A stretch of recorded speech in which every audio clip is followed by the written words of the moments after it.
dan itu dia sudah menjadi hub di wilayah Asia Pasifik ya. Itu Changi gitu. Itu bandara terbaik di dunia gitu. Yang pusat mau ngatur bahwa Anda jangan internasional, tapi si gubernur atau si wali kota pengen bandaranya internasional gitu. Bayangkan di organisasi itu, dia itu nggak kita gaji, tapi dia bisa mengikuti kata-kata kita gitu. Tidak usah khawatirkan masa depan, tidak juga memikirkan masa lalu, lakukan yang terbaik saat ini.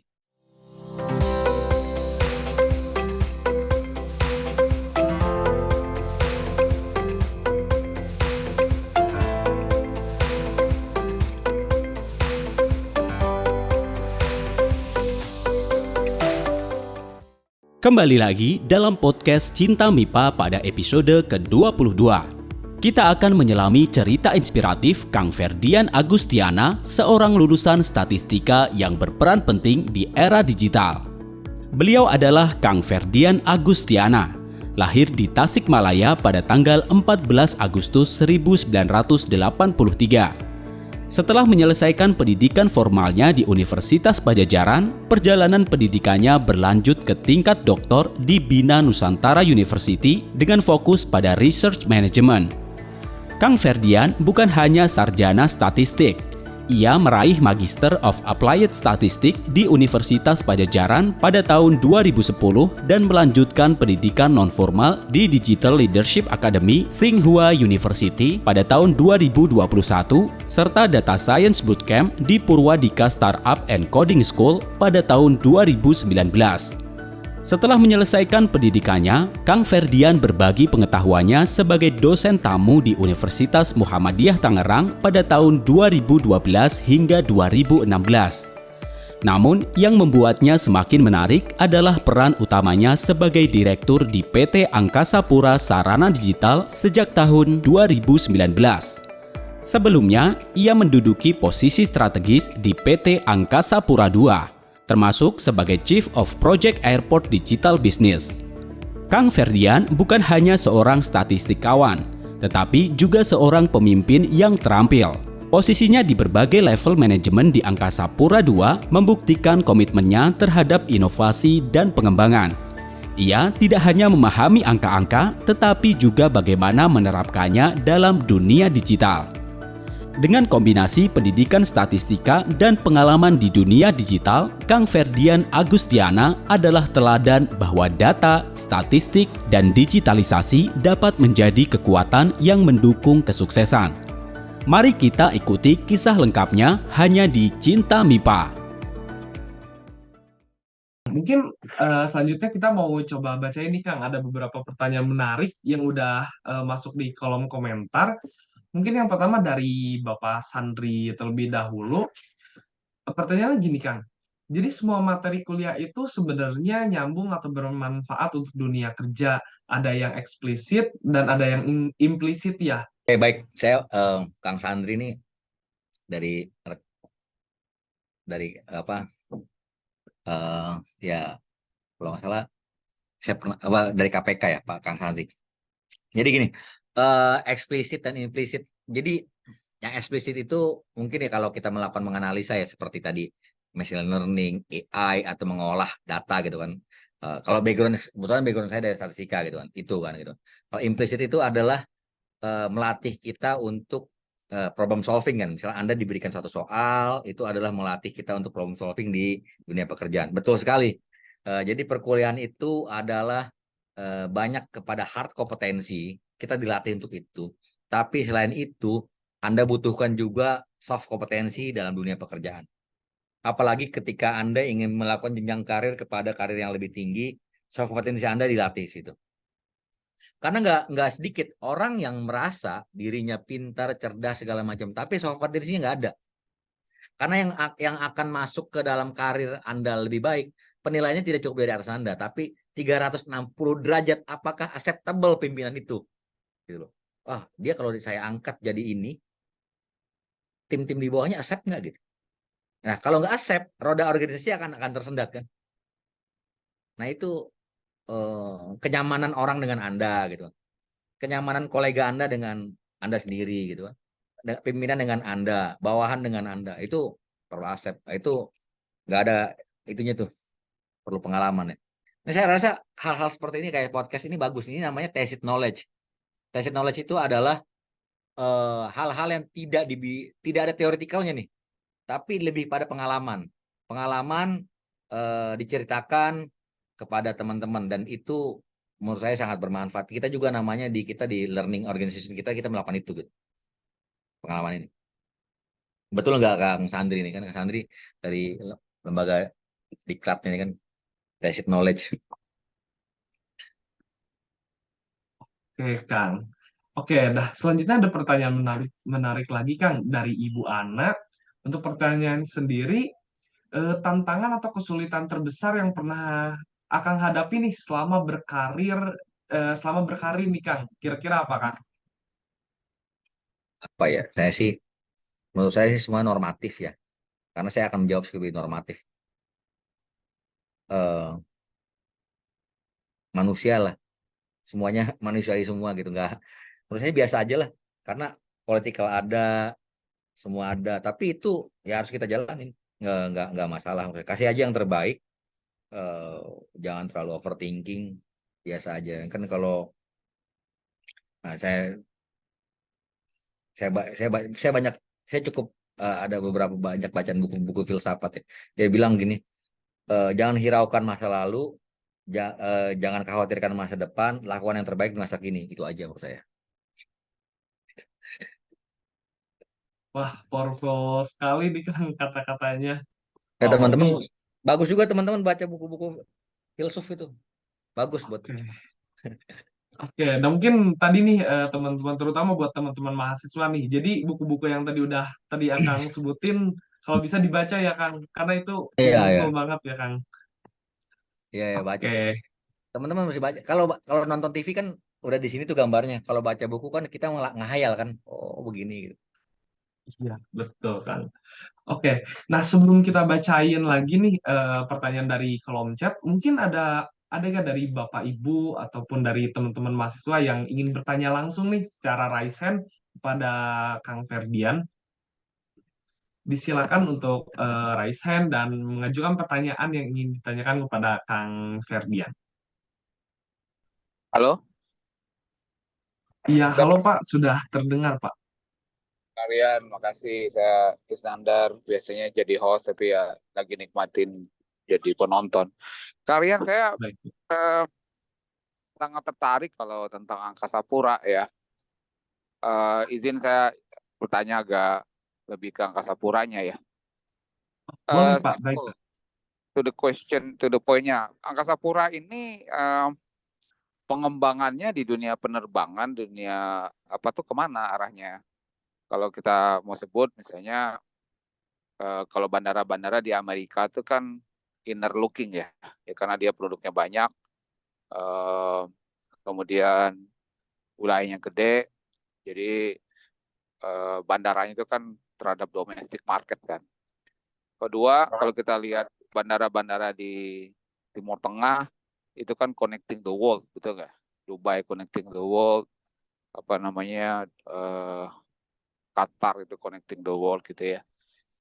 Kemudian di wilayah Korea lah, Korea Seoul itu connecting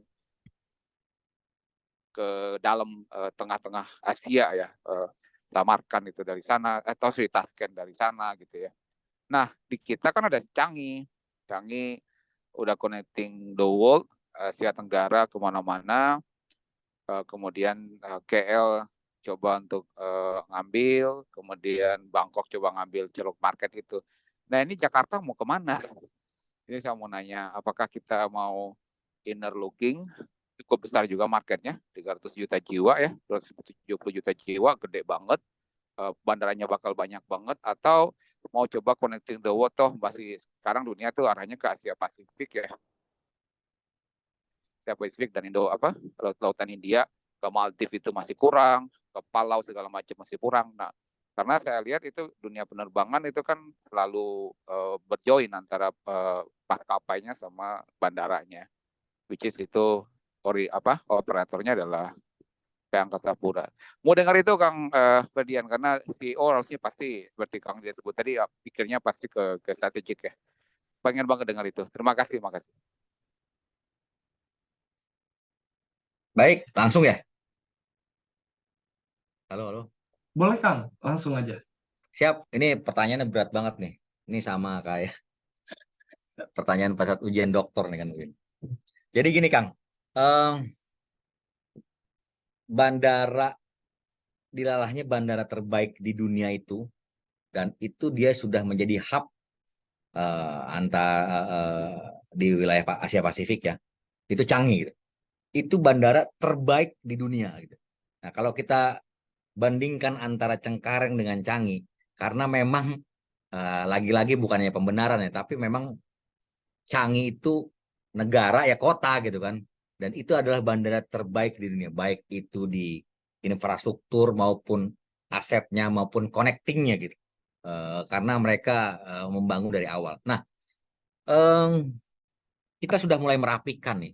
Ini ada dalam kebijakannya peraturan Menteri Perhubungan bahwa Permen dan holding kita, bahwa tidak semua tempat yang ingin dijadikan international hub, international bandar udara, bandara internasional. Karena kenapa? Ini sebenarnya political kita nih cukup menarik. Yang pusat mau ngatur bahwa Anda jangan internasional, tapi si gubernur atau si wali kota pengen bandaranya internasional gitu kan. Nah, ini yang menjadi challenging bagi kita juga gitu, bagi kita sebagai operator. Jadi bandara yang menentukan bandara hub atau tidak itu sebenarnya dari sana. Nah, kita sebenarnya mengambil ceruk di inner, di domestik itu sudah sangat besar sekali. Seperti China kan. China itu sebagian besar itu transaksionalnya atau penerbangannya di dalam China sendiri gitu. Karena di beberapa kita dengan maskapai kita ke Eropa pun ada sebagian yang masih kita di hold atau di ban gitu kan. Nah, sekarang kita coba Indonesia ini bangun Batam untuk menyaingi Singapura, tapi ternyata nggak bisa juga gitu kan. Kita sekarang sudah mulai bekerja sama dengan GMR, itu pengelola bandara di India sana, untuk bandara Kuala Namu. Untuk niatnya adalah mengambil market dari India sana untuk langsung direct kepada Kuala Namu. Nah, itu ternyata cukup challenging juga, karena lagi-lagi memang destinasi ini bukan pekerjaannya sangat challenging. Orang itu ngapain sih datang ke kita gitu? Yang pertama, apakah dia mau leisure, apakah dia ingin berbisnis atau apa gitu kan? Kalau leisure, infrastruktur leisure-nya harus kita benahin bareng-bareng gitu. Karena lagi-lagi sekarang yang paling paling siap apa sih? Bali, Lombok saya katakan belum cukup siap. Belum, artinya begini. Artinya hospitality dari people-nya tidak sama dengan Bali kan gitu. Lalu ada lagi Bali-Bali baru misalkan di Komodo Islands gitu. Infrastrukturnya sedang kita bangun, tapi apakah people hospitality-nya sama? Kita sedang juga bangun juga. Nah, Indonesia ini fokus karena 70% marketnya Cengkareng adalah domestik, kita masih fokus di domestik. Internasional kita akan buka terus. Lagi-lagi memang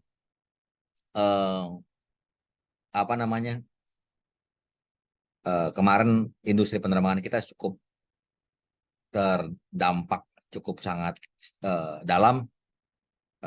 Sepanjang sejarah Angkasa Pura II ini, pengelola bandara ini baru kemarin rugi gitu, 2 tahun berturut-turut kalau dilihat laporan keuangannya, karena memang nggak ada sama sekali penerbangan. Saya bilang, waduh, ini saya bangkrut juga nih perusahaan ini. Ternyata nggak grow up lagi seiring berjalannya waktu, alhamdulillah. Dan sekarang mulai set up, lihat maskapai kita untuk yang flag carrier-nya sudah mulai grow dari tadinya berapa ratus pesawat tinggal berapa puluh, tapi at least itu menjadi rute-rute yang sangat selektif, yang gemuk gitu. Karena memang state owned company ini selain juga memperoleh profit, tapi juga sebagai PSO dari negara ya, dari bangsa Indonesia ini gitu. Jadi dia membangun bandara di Purbalingga itu, kalau kita hitung profit and loss-nya, payback periodnya itu mungkin 30 tahun nggak dapat. Tapi kita ditugaskan, Anda bangun di sana untuk generate ekonomik di sana gitu. Di Banyuwangi, Anda bangun di sana. Di mana gitu. karena kita adalah perpanjangan tangan dari pemerintah, dan itu menurut saya sih apa namanya cukup bagus, karena dan harus airline juga harus terbang ke sana. Lagi-lagi mungkin harus ada subsidi kepada airlines itu, karena nggak mungkin pesawat terbang ke sana kalau penumpangnya cuma 10 orang, 50 orang, kan dia sampai dengan 110, 130, ya nggak, ya kosnya nggak masuk gitu kan. Atau pesawat-pesawat kecil bisa sih sebenarnya, tapi at least ekosistem semua, eh, baik itu Kementerian Pariwisata, Dalam Negeri maupun Kementerian Perhubungan, eh, perlu bareng-bareng lah untuk menciptakan itu. Kita sekarang masih domestik, karena domestik kita ini huge banget, dan ini perlu dikelola dengan sangat baik. Eh, Kuncinya di connectivity, karena sekarang juga kita terimpact nah, dengan adanya tol, itu pasti turun kita. Apalagi di awal-awal, orang kan pengen ngetes nih, saya mau ke Jogja, saya mau ke Semarang, nggak usah naik pesawat, naik mobil aja. Tapi lama-lama baik lagi tuh, pada titik kesetimbangan balik lagi ke pesawat. Ternyata capek juga ke sana ya, naik pesawat aja deh, katanya. Kan begitu juga. Saya mau ke Sumatera, ke Palembang udah tol. Ternyata capek juga ke Palembang, naik pesawat aja deh, balik lagi ya. Tapi emang itu sedikit banyak berpengaruh kepada industri penerbangan kita. Mungkin demikian, Kang. Makasih.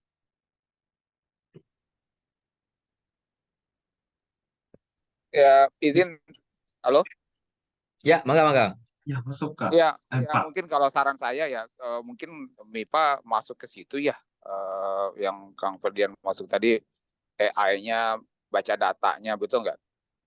Ya, Kita setuju kan market gede banget. Kita kalau mau jujur aja sekarang di Jakarta kalau Labuan Bajo, tahu nggak kalau kita ke mana naik apa, kan belum ya. Jadi connectivity-nya tuh belum dapet. Itu pertama. Kedua, kalau pembangunannya tuh dihitung road to road, I think kita akan loss terus deh. Jakarta ke Cilacap, Jakarta ke situ itu pasti loss lah gitu ya. Tapi kalau kita berpikir sebagai MIPA itu adalah ekosistem gitu ya, pasti ada entropi, pasti ada entalpi. You have to look apa namanya margin entropinya berapa kan gitu ya. Itu yang rasanya belum, karena yang terakhir yang pertama disebut tadi itu, kalau semua semua pihak kedepankan egonya, terutama provinsi, oh saya mau buka international trade harus ada di negara saya, di provinsi saya, I think we will lose semua gitu loh. Makanya saya menyarankan itu Angkasa Pura memang lihatlah secara nasional bagaimana market itu bisa bergerak dengan lebih mudah. Ada 300 juta orang yang bergerak dengan lebih mudah. Kemudian belum lagi dihitung sekarang ekspor banyak banget, ada gurita segala macam, itu domestiknya apa namanya logistik gila-gilaan itu gitu ya. Nah ini yang mungkin perlu pembacaan data market ya, pergerakan orang, pembicaraan belum pergerakan ya, pembicaraan orang, berapa orang Jakarta bicara Labuan Bajo, berapa orang Labuan Bajo berbicara tentang Danau Toba, itu kan kelihatan tuh interestnya dari mana. Itu saya rasa kita belum garap ya. Saya lihat kok masih sektoral road to road, I have to say you will loss and loss.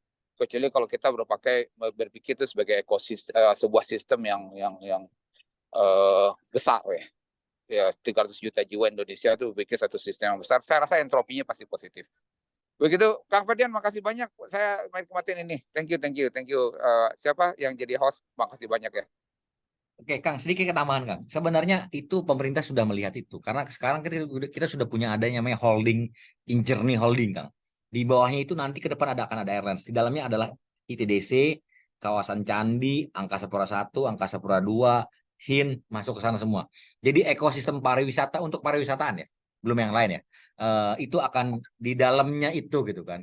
Itu sudah ada holdingnya. Nah, memang kalau kita lihat dalam sektor logistik, industri logistik penerbangan itu adalah yang low volume tapi high value. Dia nggak bisa tuh yang big volume low value nggak bisa masuk ya jarang sekali lah masuk udara. Banyaknya di ship dia kan. Itu sih, ini industri logistik menurut saya sih yang menarik menurut saya sih. Karena memang kemarin kita ceritanya Sekolah Namu itu menjadi hubnya di Asia Tenggara ya. Tapi saya nggak tahu, challenging banget lah masuk sana untuk seperti itu. Karena lagi-lagi segi pricing, segi apapun Ternyata Singapura tuh lebih murah dibandingkan kita. Mungkin demikian Kang. Makasih Kang. Baik, terima kasih kepada Bapak yang telah menyampaikan pertanyaannya. Untuk selanjutnya ada pertanyaan dari Bapak Tendi Rustendi. Dipersilakan kepada Bapak Tendi untuk menyampaikan pertanyaannya. Baik, terima kasih. Baru ketemu nih Kang Ferdi. Biasanya kita di IG ya. Oh iya siap Kang. Manggilnya Bapak atau Akang nih Bapak. Kang, pertanyaan saya ini, apakah di luar negeri ada angkasa pura gitu ya, semacam angkasa pura ini jadi milik BUMN-nya? Apakah di sana itu swasta murni atau apa? Ini pertanyaan saya yang benar-benar nggak tahu gitu. Ya, itu. Kemudian yang kedua, bagaimana mengelola resiko-resiko yang terjadi gitu ya di dunia apa namanya penerbangan mungkin ya gitu ya, mengelola resiko berdasarkan apa ya data statistik mungkin ya gitu, dari sekian data jadi akhirnya menjadi data mining gitu ya, sehingga dikumpulkan untuk menyelesaikan suatu permasalahan gitu ya. Ini pertanyaannya berkaitan tadi dengan pertanyaan sebelumnya, yaitu bagaimana misalkan resiko manakala Bandara Hussein Sastra Negara ditutup, dipindahkan ke Kertajati misalkan ya. Itu apa pikirannya sampai Kertajati dibikin, sementara di situ ada Halim, di situ ada Soekarno-Hatta, di situ ada Hussein, di situ ada di Bogor juga ada apa namanya bandara kecil lah gitu ya. Mungkin itu pertanyaan yang apa namanya yang benar-benar tidak tahu. Mungkin terima kasih sebelumnya. Baik Kang. Makasih. Moderator saya langsung jawab ya. Jadi yang pertama Boleh, Pak. adalah bandara di luar ada. Kuala Lumpur tuh MHB itu dimiliki oleh Khazanah BUMN-nya dia gitu kan. Lalu kita sekarang di India itu namanya JMR. Nah, itu pengelola itu apa namanya BUMN sana. Dan ada juga bandara-bandara di US sana private dan Eropa dan private dan state owned enterprise atau BUMN-nya. Banyak. Kalau di China pasti bandara milik negara semua karena perusahaan di sana ada saham negaranya pasti. Setiap perusahaan di China pasti ada saham milik negara. Karena lebih kepada sosialis ya. Tapi kalau di Amerika itu biasanya rata-rata swasta semua. Jadi gitu Kang. Pengelola-pengolanya kalau di Malaysia itu MAHB, kalau Malaysian Airport Berhad itu miliknya Khazanah. Khazanah itu kalau Khazanah itu apa ya kayak kita Pak. Kalau di Singapura tuh kayak inilah apa? Duh, lupa saya. Ya Khazanah lah BUMN besarnya, holding BUMN besarnya gitu. Itu sih. Lalu untuk faktor-faktor resiko pasti kita akan baik itu resiko bisnis, resiko kegagalan atau operasional itu setiap hari kita eh, kita analisa, kita olah dan itu sampai dengan maka ini sekarang kita akan bermain di machine learning dan AI untuk resiko-resiko itu. Resiko yang terkecil lah. Antrian di check-in counter gitu. Nah, itu kan kita udah bisa antisipasi nih bahwa jam sekian akan ada antrian. Antisipasi nanti petugasnya seperti apa. Kita akan spread seperti apa. Itu resiko-resiko sederhana. Tapi kalau dalam penerbangannya runway taxiway di maskapai itu zero tolerance karena nggak boleh di situ sekecil apapun risiko itu terbentuk gitu. Karena zero accident. Kalau untuk yang di bisnis tentunya faktor-faktor risiko itu terkait dengan kegagalan bisnis itu pasti ada, tapi kita bisa minimalisir. Lalu yang terakhir adalah kenapa ada Bandara Kertajati. Nah ini saya mestinya ngobrol nanti harusnya empat mata gitu. Tapi at least saya akan coba bicara mengenai normatifnya saja gitu. Nah memang pusat industri katanya dulu akan mulai berpindah ke sana. Kan dulu JICA itu bangun Pak di Karawang kalau tidak salah. Apa analis kajiannya ini karena ini kan mungkin ini sesinya sesi akademik ya. Jadi kalau akademik itu sebenarnya sah-sah aja untuk bicara apapun gitu kan. Jadi jangan sampai nanti saya di ini di Karawang tapi pindah karena dulu zamannya Pak Aher kalau nggak salah jadi ke sana. Dan sekarang sudah mulai adanya tol Cisumdawu sehingga Bandung akan pindah ke sana. Dan memang Bandung itu Dulu tuh 60% penerbangan kita dari Malaysia loh, ke Bandung.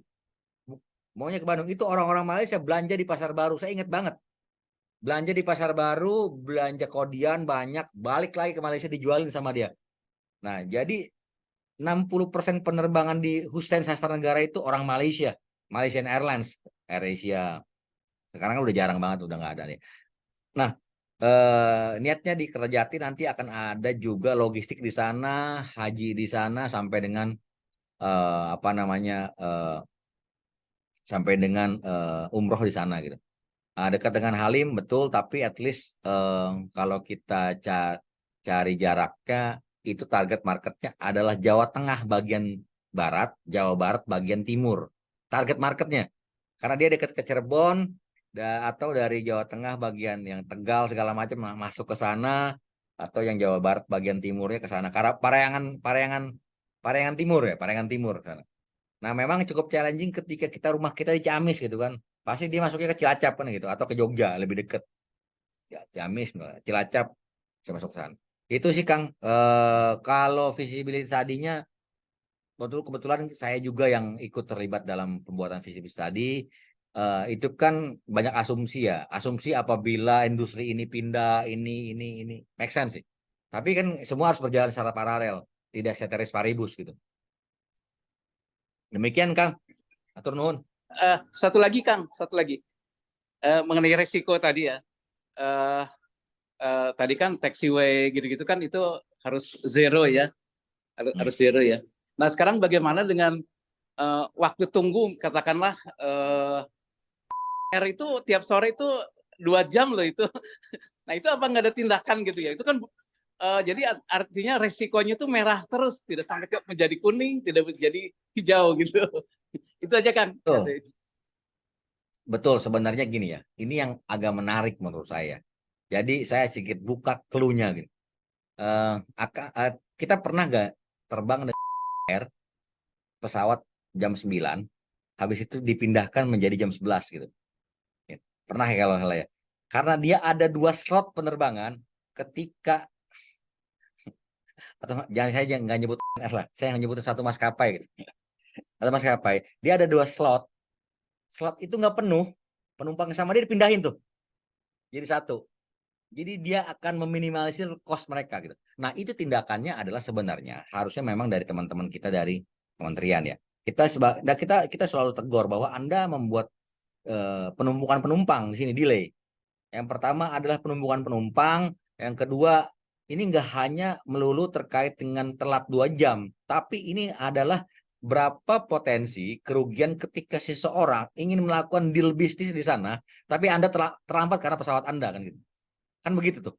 Mau sampai kemana-mana karena dulu pernah dituntut itu oleh satu pengacara gitu kan. Dia telat mau ke Medan. Di Medan itu dia mau ngedil bisnis. Akhirnya bisnisnya nggak jadi, dituntut masih apa itu. Nah itu risiko-risiko itu dari sisi kita ke bandar udara sudah sangat lagi-lagi memang mestinya regulator yang mengatur karena apa namanya dia pemilik maskapai terbesar juga sekarang hampir 40%, Garuda cuma 25 atau 30, sisanya yang lain. Dan menurut saya sih ketika mereka itu sedikit keterlambatan, goyang itu akan bikin antrian di taxiway, antrian di check-in counter dan sebagainya. Itu sih Kang. Risiko itu kita udah sering lihat karena memang banyak banget gitu. Dan tindakan-tindakan yang yang sesuai dengan regulasi sudah sangat dipastikan kita sudah mengedepankan itu gitu. Lagi-lagi law enforcement-nya Kang. Nuhun Kang.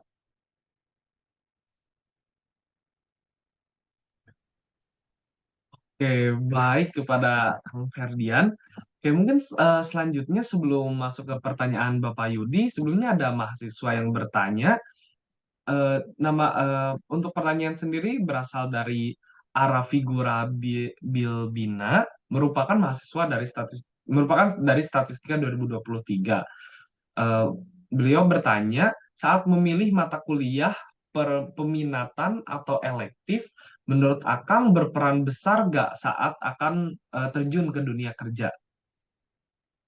Mungkin seperti itu Kang, pertanyaan dari arah figura Bilbina tadi. Oke, sebenarnya peminatan itu kan nggak banyak ya. Paling cuma berapa mata kuliah gitu. Tapi at least sebenarnya dari antar kuliah peminatan itu sebenarnya teman-teman bisa pelajari sendiri juga sih. Karena basicnya sama aja menurut saya gitu. Itu berpengaruh ketika kita ingin menjadi expert dalam satu bidang ya. Eh, Kalau saya lebih memilih pada generalistik kalau saya.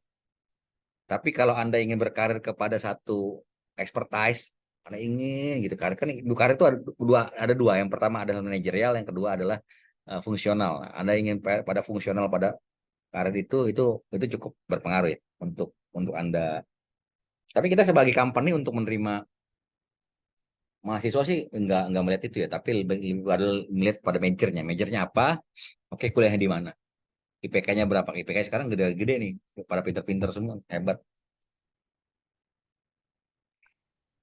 Oke, baik. Makasih Kang atas masukannya buat Bilbina tadi. Oke, nah mungkin selanjutnya ada Pak Yudi sudah raise hand. Mungkin dipersilakan kepada Bapak Yudi untuk menyampaikan pertanyaannya. Baik, terima kasih. Ya, ini menarik Kang Ferdi ya. Jadi kalau narasumber atau pembicara itu menyukai hal yang bahan-bahan yang filosofis, biasanya selalu apa ya, ada pencerahan lah dalam setiap materinya. Itu yang saya sukai kalau misalnya dari narasumber, beberapa narasumber dia ternyata penggemar apa namanya referensi-referensi yang berbau filosofis gitu ya. Maka memang ada view-view yang selalu baru gitu. Nah, ada beberapa hal. Saya sisi kampus, yang pertama, yang kedua sisi tadi angkasa puranya, walaupun apa namanya sebenarnya sudah ditanyakan juga oleh Kang Tandi, siapa tadi ya Kang Tandi Andi. yang sebelumnya ya, betul. Nah, yang pertama terkait dengan dunia kampus dulu ya, bahwa memang ada fenomena saat ini ya, beberapa periode pemilihan ketua BEM saja gitu ya, sampai sulit mendapatkan siapa kandidat yang mau menjadi calon ketua BEM gitu. Dan berikut juga para pengurusnya gitu, karena memang sekarang apa namanya mereka dengan setelah ada MBKM ini, mereka sudah tahu bahwa di perusahaan tempat magang itu dapat uang, maka tergesa-gesa untuk segera dapat uang gitu ya. Walaupun betul ada pengalaman kerja, tetapi memang pengalaman organisasi yang tadi disampaikan Kang Ferdi ini yang memang itu tidak akan diperoleh kembali gitu ya. Sulitlah ketika sudah bekerja. Karena di sana ada koneksi, ada potensi relasi di masa depan dan sebagainya. Saya setuju bahwa barangkali tidak hanya HMI, tetapi barangkali nanti kalau orang udah tahu Kang ya, Muhammadiyah, NU itu bisa dalam tanda petik ya bisa jadi kendaraan-kendaraan untuk menemukan relasi sebenarnya, apalagi dalam posisi-posisi strategis tertentu ya, tidak hanya dunia politik gitu ya, tapi dunia birokrasi juga. Nah ini yang memang sepertinya materinya harusnya memang, terima kasih nih untuk Ika nih, recording dan ini tersampaikan ke mahasiswa kita gitu, pesan-pesan kalau bisa ada cuplikan-cuplikan yang memang dijadikan bumper untuk pengingat mereka tentang poin-poin penting tersebut gitu ya. Memang saat ini kan ingin serba instan tadi dengan langsung dapat uang walaupun hanya sebesar 2,5 juta gitu, tapi mengorbankan masa-masa di mana dia punya potensi untuk dapat pengalaman di luar ini ya. Yang tadi menimbulkan tesit apa namanya knowledge gitu ya, pengetahuan yang dia versusnya explicit knowledge gitu ya, maka ada tacit knowledge gitu yang memang bermanfaat untuk kita bersama. Itu satu ya. Terima kasih nih, termasuk tadi dulu ketika bertemu alumni ada yang menyampaikan juga apa manfaatnya, kebetulan saya mengajar teori statistik, apa manfaat teori tidak dipakai dalam dunia kerja, tapi ada view yang berbeda dengan yang disampaikan Kang Ferdian nih. Ini yang harus sampai ke mahasiswa kita gitu. Penting nih pemecahan masalah logiknya di logical thinkingnya dilatih. Itu satu. Yang kedua, masuk ke dunianya Kang Ferdian gitu ya. Ini ada irisan juga. Betul bahwa kami sampai sekarang kedatangan Malaysia gitu ke kita, nginapnya acaranya pagi-pagi di Jatinangor, tapi dia nginap di Pasar Baru. Sampai sekarang kultur Pasar Baru masih ada gitu. Sehingga ketika hilang ke Bandung, maka itu ada efek dampak bagi mereka juga. Nah, ada hal yang saya sama pertanyaan dengan tadi ya dari dulu itu. ketika Kertajati sebenarnya gitu ya. Karena memang saya sangat yakin akan sangat hati-hati membuat kebijakan. Tetapi yang jadi penasaran saya itu apakah kajian akademisi atau kajian para peneliti atau kajian tim yang memang terlibat di sana itu ada apa ya, bukan tawar-menawar, bargaining power-nya itu kurang dibandingkan dengan political situation atau dan lain sebagainya, itu yang memang Kang Ferdi tadi ngomongnya empat mata sudah eksplisit bahwa di sana berarti memang something must be wrong gitu, misal nggak tahu lah ya, kita Mas Ferdi harus hati-hati bicara ini karena ini kan bekerja di sana juga gitu, seperti itu. Hanya memang kebetulan saya sendiri sebagai dosen, walaupun dosen Kang Ferdi tahu sendiri kalau dosen statistika itu biasanya sambil ngawarung gitu ya.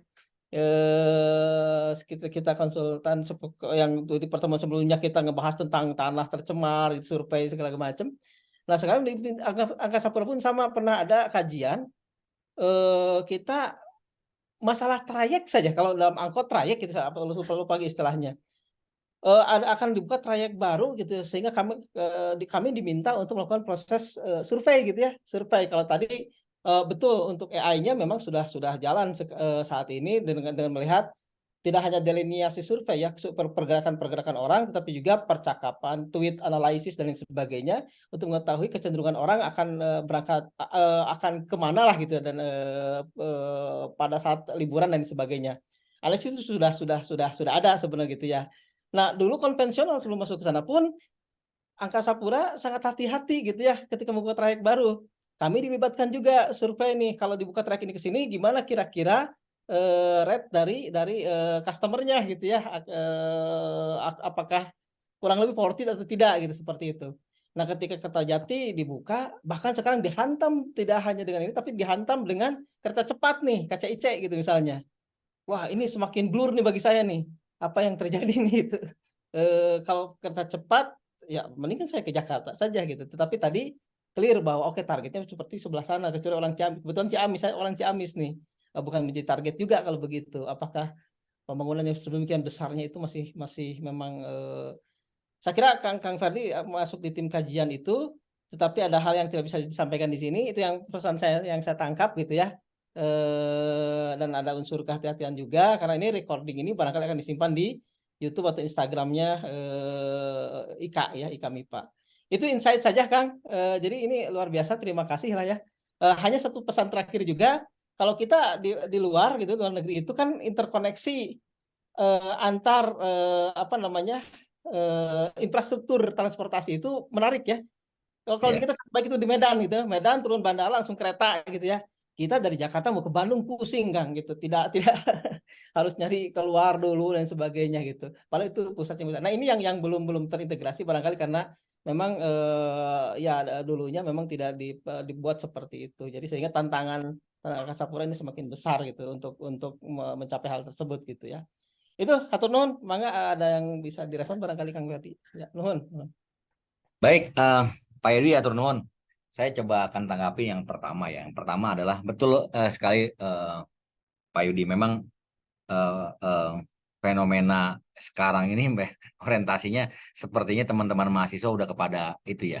Tapi sebenarnya saya, kecuali memang dia butuh sekali ya, saya kali kalau nggak butuh-butuh amat, menurut saya sih ya dia harusnya melakukan organisasi ini karena itu adalah area belajar yang menurut saya sih kuliah itu 50%, 60%, 40% itu adalah organisasi atau Anda berinteraksi dengan yang lain.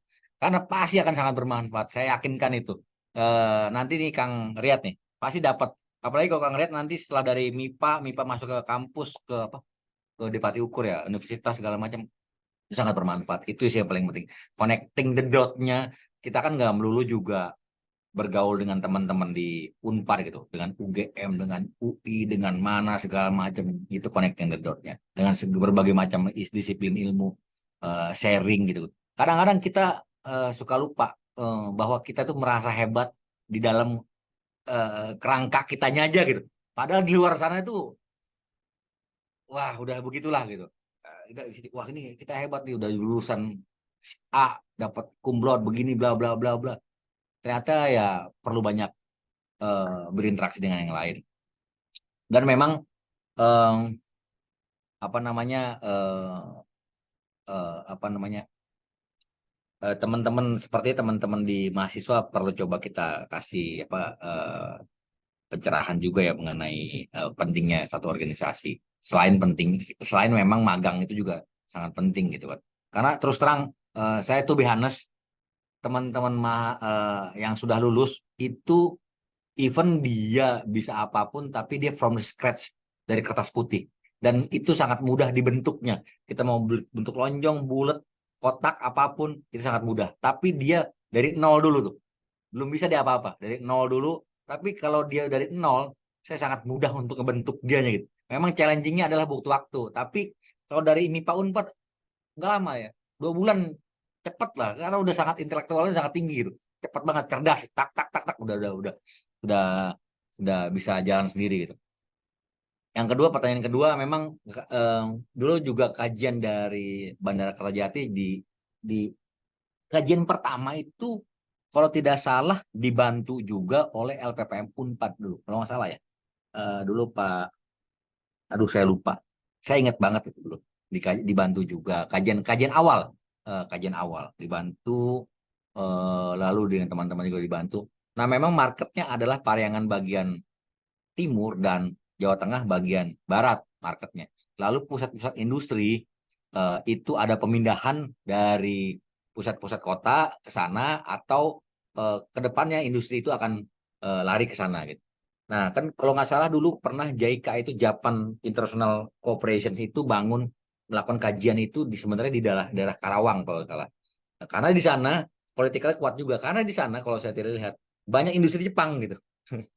Nah di sana Pak Aher kalau nggak salah pengennya di sana gitu. Ya udah kita coba bikin kajian, visibility study dan sebagainya. At least mudah-mudahan sih dengan adanya Kisumdau, generat ini kan sebenarnya pemerintah nggak diam nih.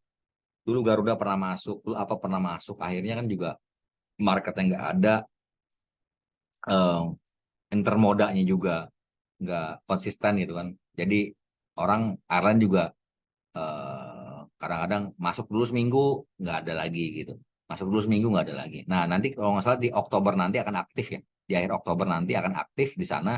Mudah-mudahan kita doakan bareng-bareng biar di sana juga eh, berjalan terus gitu sepanjang tahun, sehingga industri di sana dan pusat ekonomi di sana, keekonomian di sana terbentuk gitu. Eh, Bangun bandara itu nggak mudah. Kita punya survei angin aja itu 5 tahun. Survei arah angin aja 5 tahun. Anda harus kemana aja, inkonsisten. Kalau kita lihat, perhatikan bahwa bandara-bandara luar tuh ada cross runway sampai begini. Itu karena di sana anginnya kemana-mana arahnya. Yang enaknya dilalahnya kalau angin di kita tuh cuma lurus aja kan begitu kan. Nah itu surveinya nggak ini. eh ini capex-nya tinggi, capital expenditure-nya tinggi, payback periodnya cukup panjang. Nah, makanya sebenarnya Undang-Undang tahun 2009 itu nomor 1, itu swasta boleh bangun bandara di kita. Karena lagi tuh, kalau nggak salah, gudang garam ada di daerah mana, lagi bangun juga dia, dibangun. Nah, cuman emang returnnya ya 30 tahun udah bagus loh. Payback periode, cuman kan kita keburu di surga mungkin 30 tahun lagi nih. Amin. Mungkin demikian Pak Yudi. Ya sharing-sharing gini menarik lah menurut saya sih. eh saya coba kasih insight juga ya kepada teman-teman yang saya rasakan. Nanti mungkin satu saat teman-teman, akang-akang teteh dari dosen kalau ngasih soal jangan dikasih tahu pakai apanya gitu. Ini ada kumpulan data, Anda kerjain menjadi apa analisanya. Nah, itu akan berpengaruh sekali dalam pekerjaan menurut saya. Karena kalau udah disuapin, Anda analisanya pakai regresi linier, Anda analisanya pakai multivariat, Anda menggunakan forecast apa, itu dia sangat mudah, sangat cepat. Jadi kasih kumpulan data Anda kerjain, Anda bisa jadi apa tuh visualisasi datanya. Itu menarik, itu akan melatih otak kanan dia sih menurut saya sih. Demikian, makasih Kang. Nah, no, no, no. Oke, terima kasih Kang Ferdian atas penjelasannya. Nah, mungkin selanjutnya ada Pak Nandar yang mau menyampaikan pertanyaannya. Disilakan kepada Pak Nandar.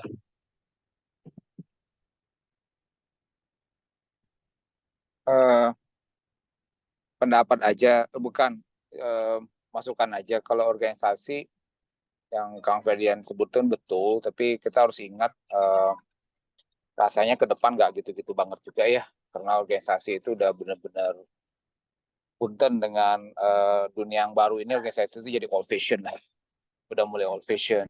Jadi kita harus lihat itu, karena kenyataan empirisnya negara-negara yang organisasinya banyak, warganya hobi berorganisasi, rata-rata demokrasinya kacau.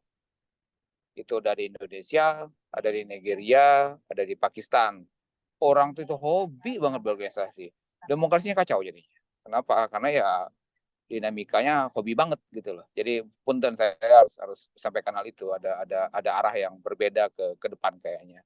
So we really need a lot of expertise juga gitu ya. Jadi generalis kita udah terlalu banyak gitu. Dan tidak semua secanggih Kang Ferdian yang menguasai dan bagus gitu ya. Itu insight aja. Menurut saya we have to be very careful di situ biar arahnya nggak terlalu dominan ke organisasi. Karena dulu organisasi itu dibutuhkan karena banyak orang di bawah yang tidak bisa menyuarakan keinginannya, kepentingannya. Makanya ada namanya organisasi.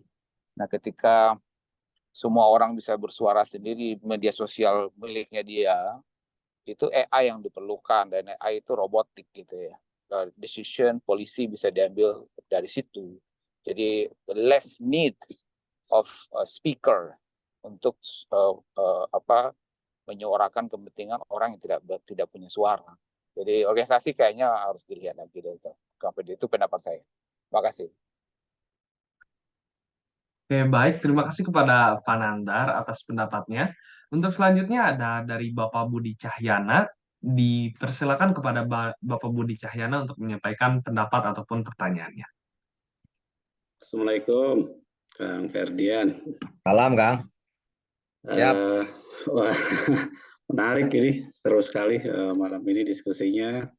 Jadi ini saya lihat kalau moderatornya mahasiswa nyambung nih, jadi apa namanya, kalau di iklan sih ada below the line-nya gitu ya, ke mahasiswanya masuk, ke bawah line-nya, ke atasnya, ke alumninya juga masuk. Gitu ya.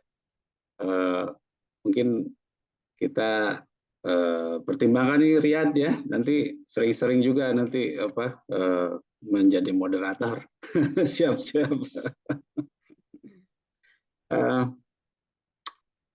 Tadi saya ingin nanya, tapi ini perihal tadi yang apa namanya Bandara Kertajati, tapi mungkin kayaknya ada perlu sesi khusus sih. Kita ingin diskusi, mungkin nanti minta waktu ya. Karena kebetulan saya ada rencana develop di sana. Jadi ini kemarin kita diskusi, jadi nggak nih kita pindah gitu. Kalau jadinya sejauh mana kan gitu ya. Tapi apa namanya, ya memang selalu saya sih percaya bahwa dengan kekuatan jumlah penduduk yang sangat besar, sekarang hampir 280 juta, rasa-rasanya itu tetap akan tetap jalan meskipun mungkin dari sisi target waktu atau tidak secepat, atau kalau misalkan sudah ada ekosistem yang sudah jadi ya, seperti Bandung, Jakarta dan seterusnya. Mungkin itu aja Kang Ferdian, atur nuhun sudah hadir di podcast ini Pak. Silakan, mangga. Siap, Kang Budi, atur nuhun. Betul Kang, mengenai yang Kertajati ya, insya Allah sepertinya jadi Kang di akhir Oktober ya. Dia akan coba menggeliat lagi, kita lihatlah, kita dukung bareng-bareng, karena memang juga niat positifnya adalah menggerakkan roda ekonomi dari daerah sana gitu kan. Lalu di daerah Bandung juga akan lebih merata gitu, nggak mau di sana.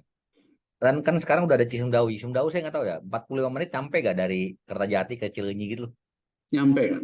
Sampai ya, ya. Saya pernah itu dari Cileunyi ke Kertajati santai ya, itu sejam santai. Iya, nyampe lah, mudah-mudahan lah.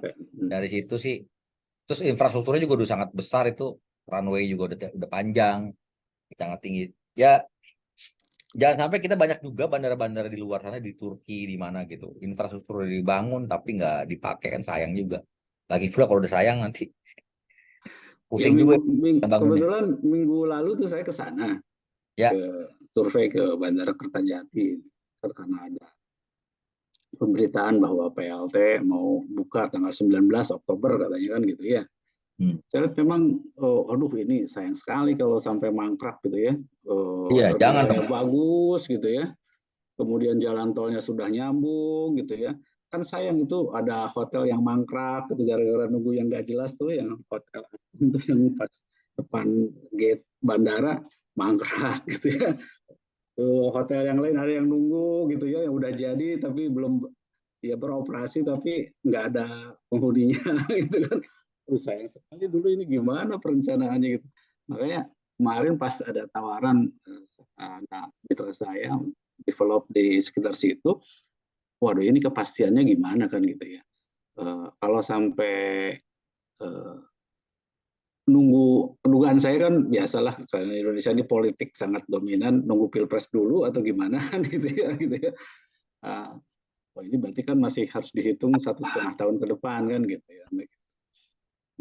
Jangan sampai nasib hotel Aston itu tuh mangkrak kan sekarang, nggak diselesaikan gitu, persis di depan pintu gerbang bandara. Sayang sekali gitu. Kalau saya lihat sih jalanlah mudah-mudahan.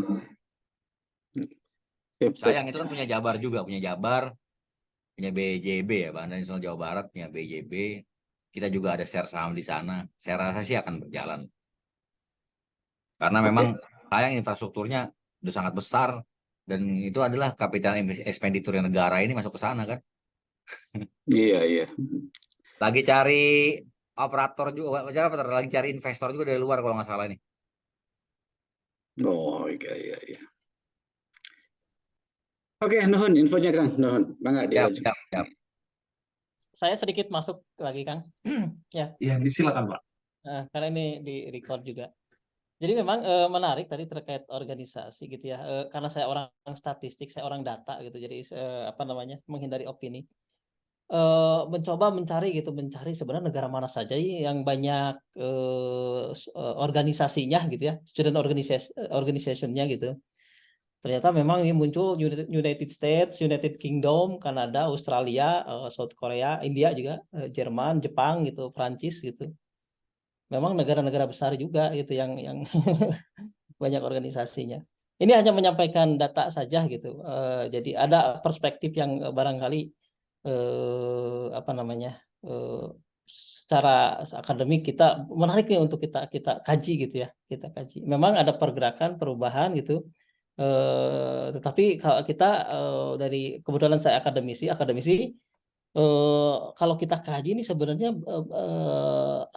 berbagai asumsi itu yang muncul yang bisa jadi benar gitu ya kalau kita kaji menjadi sebuah apa ya, kajian akademik yang memang sangat menarik lah untuk kita publikasikan barangkali ya. Jadi beberapa opini kita lihat nih, kita adukan secara ilmiah gitu, kira-kira ini benar nggak sih gitu. Itu aja catatan kecil ya, nuhun ya, nuhun.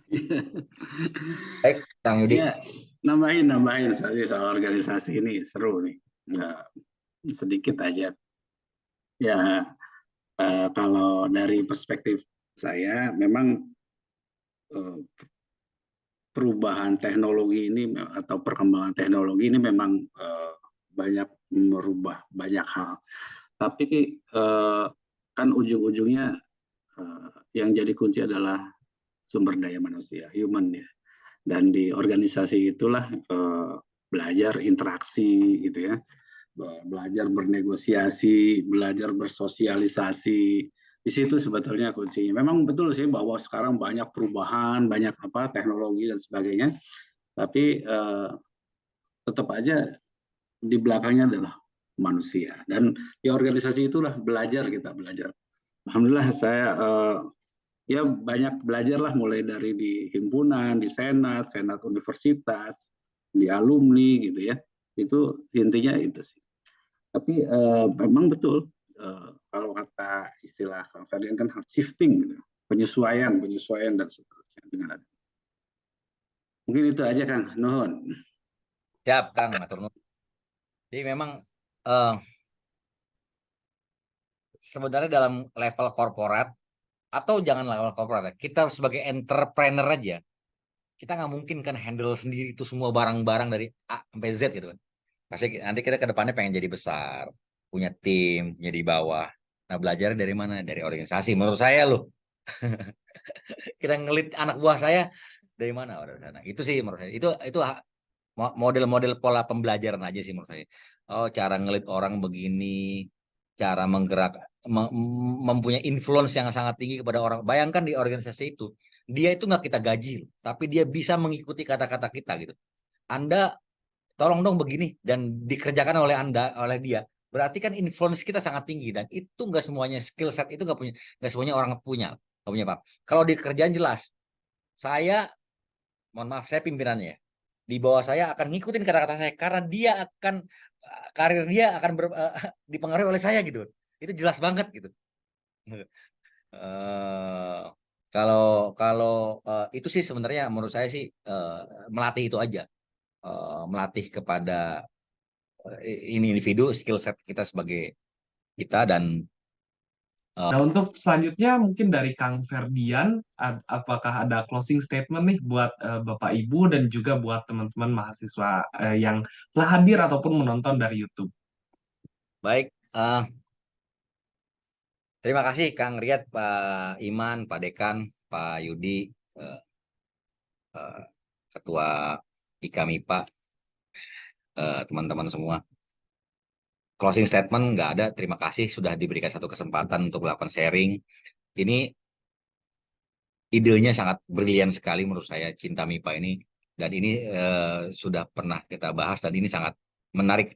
Tadi Pak Iman sampaikan bahwa ada offline juga gitu kan. Nah ini menarik banget menurut saya sih. Jadi offline tuh menurut saya personal touch-nya itu lebih dapat. Kita kan kelihatan eh, emosional kita ini ketertarikan dari mata kita berbinar-binar untuk mengikuti ini kan sangat terlihat kalau ketika offline gitu. Kalau ada kesempatan offline sangat baik sekali gitu kan. Ini yang menurut saya yang tidak bisa digantikan dengan online gitu. Jadi nggak melulu semuanya apa namanya bisa online, tapi personal touch pada human touch itu sangat penting itu juga cukup penting. Terima kasih untuk teman-teman mahasiswa, jangan terlalu overthinking, lakukan aja yang terbaik, tidak usah khawatirkan masa depan, tidak juga memikirkan masa lalu, lakukan yang terbaik saat ini. Makasih. Assalamualaikum warahmatullahi wabarakatuh. Oke, baik. Terima kasih kepada Kang Ferdian yang telah menjadi narasumber dalam acara Cinta MIPA pada episode ke-22 kali ini. Saya mengucapkan terima kasih juga kepada Bapak Ibu yang saya hormati dan juga kepada teman-teman mahasiswa yang saya cintai yang telah mengikuti rangkaian Cinta MIPA pada episode kali ini mulai dari awal hingga akhir. Dan apabila ingin melihat atau mereview kembali percakapan yang sudah dilaksanakan, boleh dilihat di akun YouTube-nya IKA MIPA. Nah, mungkin dari saya sekali lagi mengucapkan terima kasih yang telah menghadiri acara kali ini. Mohon maaf apabila terdapat salah kata dan juga salah perbuatan. Eh, Mungkin akan ditutup oleh pantun. Saninten buah saninten, saninten di parapatan, hapunten abdi hapunten, hapunten bilih aya kalepatan. Cag. Nah, mungkin sekian dari saya. Terima kasih. Cinta MIPA, cerita interaktif alumni FMIPA Unpad. Wassalamualaikum warahmatullahi wabarakatuh.